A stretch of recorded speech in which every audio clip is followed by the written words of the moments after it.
அன்பான உறவுகளுக்கு என்னுடைய வணக்கம். இந்த நேரத்தில் ஒரு பதிவுங்க. என்னன்னா, நெறைய மக்கள் பார்த்தீங்கன்னா, லேண்ட்ல முதலீடு பண்ணலாமா? இல்ல தங்கத்தில முதலீடு பண்ணலாமான்னு தெரியாம நெறைய பேர் இருக்கிறாங்க. என்ன கேட்டா நான் என்ன சொல்லுவேன்னா, நான் லேண்ட்ல முதலீடு பண்ணுங்கன்னு நான் சொல்லுவேன்.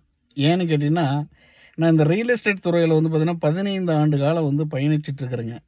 நான் சதுரடி ரூ. 200 வாங்கி கொடுத்தது எல்லாமே ரூ. 1000 மேல போயிருச்சுங்க. ரூ.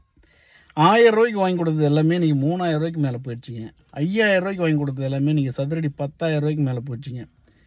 ஸோ லேண்ட் என்னைக்குமே அப்ரிசியேஷன் தாங்க ஆகும். லேண்டை உருவாக்கவே முடியாது.